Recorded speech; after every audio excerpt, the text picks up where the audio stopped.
നമസ്കാരം. രാജ്യത്ത് നിരോധിക്കപ്പെട്ട ഒരു സംഘടനയല്ല.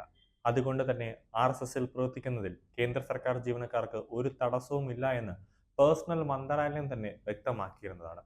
രാഷ്ട്രീയ സ്വയം സേവക് സംഘം അതായത് RSSന്റെ പ്രവർത്തനങ്ങളിൽ രാവിലെയും വൈകുന്നേരവുമുള്ള യോഗങ്ങളിലും മറ്റ് സാംസ്കാരിക സാമൂഹിക പ്രവർത്തനങ്ങളിലും സംസ്ഥാന ജീവനക്കാർക്ക് പങ്കെടുക്കാമെന്നുള്ള സർക്കാർ ജീവനക്കാരുടെ അതായത് സംസ്ഥാന ജീവനക്കാരുടെ പെരുമാറ്റച്ചട്ടം 2002ന്റെ ലംഘനമായി കണക്കാക്കില്ല എന്ന് ഉത്തരാഖണ്ഡ് സർക്കാർ ഇപ്പോൾ വ്യക്തമാക്കിയിരിക്കുകയാണ്. അതായത് കേന്ദ്രം RSSന്റെ നിരോധനം പിൻവലിച്ചതിന് ശേഷം നടപ്പിലാക്കിയ ആദ്യ സംസ്ഥാനമാണ് ഉത്തരാഖണ്ഡ്. കേന്ദ്ര സർക്കാരിന്റെ ഉത്തരവ് പരിഗണിച്ചുകൊണ്ട് തന്നെ ആദ്യമായിട്ടാണ് ഒരു സംസ്ഥാനം തന്നെ ഒരു നിർണായകമായ ഒരു തീരുമാനം കൈക്കൊള്ളുന്നത് എന്നതും ശ്രദ്ധേയമാണ്. ഇതുമായി ബന്ധപ്പെട്ട് സംസ്ഥാന ജീവനക്കാർക്ക് RSS പരിപാടികളിൽ പങ്കെടുക്കാമെന്ന് additional chief secretary Anand Vardhan ഉത്തരവിറക്കിയിരിക്കുകയാണ്. കൂടാതെ ഈ ജോലി അവരുടെ ഔദ്യോഗിക ചുമതലകൾക്ക് ഉത്തരവാദിത്തങ്ങൾക്കും തടസ്സം സൃഷ്ടിക്കുന്നില്ല എന്നും അദ്ദേഹം വ്യക്തമാക്കി. സെപ്റ്റംബർ 5-ന് അയച്ച കത്തിലാണ് അഡീഷണൽ ചീഫ് സെക്രട്ടറി ആനന്ദ് വർദ്ധനാണ് ഇക്കാര്യം വ്യക്തമാക്കിയിരിക്കുന്നത്. സർക്കാരിന്റെ കൃത്യമായ ആലോചനകൾക്ക് ശേഷം RSS ശാഖയിലും അതായത് രാവിലെയും വൈകിട്ടും മീറ്റിങ്ങുകളിലും മറ്റ് സാംസ്കാരിക സാമൂഹിക കാര്യങ്ങളിലും പരിപാടികളിലും ഏതെങ്കിലും സർക്കാർ ജീവനക്കാരനെ പങ്കെടുപ്പിക്കുന്നതിൽ ഒരു തടസ്സവുമില്ല. പ്രവർത്തനങ്ങൾ ഉത്തരാഖണ്ഡ് സ്റ്റേറ്റ് എംപ്ലോയീസ് പെരുമാറ്റച്ചട്ടങ്ങൾ 2002ലെ അതിന്റെ നിയമങ്ങളെല്ലാം തന്നെ ഇപ്പോൾ ഭേദഗതി ചെയ്തിരിക്കുകയാണ്. അതിന്റെ തന്നെ ഒരു ലംഘനമായി ഇപ്പോൾ കണക്കാക്കില്ല എന്ന് തന്നെയാണ് ചീഫ് സെക്രട്ടറി വ്യക്തമാക്കിയിരിക്കുന്നത്. ഇതിനു പുറമെ സർക്കാർ ഓഫീസ് സമയത്ത് മുമ്പും ശേഷവും മാത്രമേ അത്തരം പങ്കാളിത്തമോ അല്ലെങ്കിൽ അത്തരം പരിപാടികളിൽ പങ്കെടുക്കാൻ പാടുള്ളൂ എന്നും അഡീഷണൽ ചീഫ് സെക്രട്ടറി വ്യക്തമാക്കിയിരിക്കുകയാണ്.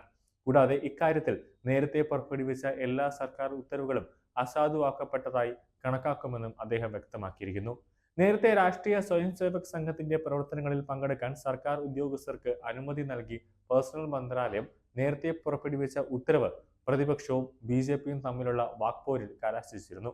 സർക്കാർ ജീവനക്കാർ RSS പ്രവർത്തനങ്ങളിൽ ഏർപ്പെടുന്നത് വിലക്കിക്കൊണ്ടുള്ള 58 വർഷം മുമ്പ് പുറപ്പെടുവിച്ച ഭരണഘടനാ വിരുദ്ധ ഉത്തരവ് കേന്ദ്ര സർക്കാർ പിൻവലിച്ചതായി BJP നേതാവ് അമിത് മാലവ്യ തന്നെ വ്യക്തമാക്കിയിരുന്നു.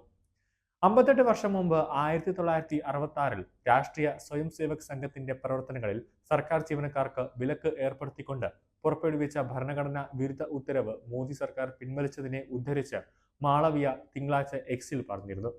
1966 നവംബർ 7-ന് പാർലമെന്റിൽ ഗോഹത്യക്കെതിരെ വൻ പ്രതിഷേധം നടത്തിയതിനാലാണ് നിരോധനം ഏർപ്പെടുത്തേണ്ടി വന്നത്. RSS ജനസംഘം ലക്ഷക്കണക്കിന് ജനങ്ങളുടെ പിന്തുണ സമാഹരിച്ചു. പോലീസ് വെടിവെപ്പിൽ പലരും മരിക്കുകയും പരിക്കേൽക്കുകയും ചെയ്തു. തുടർന്ന് ഇന്ദിരാഗാന്ധി സർക്കാരാണ് ജീവനക്കാരെ RSSൽ ചേരുന്നതെന്ന് വിലക്കി ഉത്തരവിറക്കിയത്. ആ ഉത്തരവാണ് 58 വർഷങ്ങൾക്ക് ശേഷം മൂന്നാം നരേന്ദ്രമോദി സർക്കാർ അധികാരത്തിൽ വന്നതിന് ശേഷം പിൻവലിച്ചിരിക്കുന്നത്. ആ ഉത്തരവിൽ തന്നെ പറയുന്ന ഒരു കാര്യമുണ്ട്. RSSൽ പെട്ട സർക്കാർ ജീവനക്കാർ RSS പരിപാടികളിൽ പങ്കെടുക്കുമ്പോൾ ജനങ്ങൾക്ക് അതായത് പങ്കെടുക്കുന്ന സമയത്ത് ജനങ്ങൾക്ക് യാതൊരു തരത്തിലുമുള്ള ബുദ്ധിമുട്ട് ഉണ്ടാകാത്ത രീതിയിൽ വേണം പങ്കെടുക്കാൻ. അതുകൊണ്ട് തന്നെ ഓഫീസ് സമയങ്ങൾക്ക് മുമ്പോ ഓഫീസ് സമയങ്ങൾക്ക് ശേഷമോ മാത്രമേ RSSലെ ഇങ്ങനത്തെ പരിപാടികളിലൊക്കെ സർക്കാർ ജീവനക്കാർക്ക് പങ്കെടുക്കാൻ പാടുള്ളൂ എന്ന കൃത്യമായ ഒരു ഉത്തരവും ഇതിൽ നൽകിയിട്ടുണ്ട്.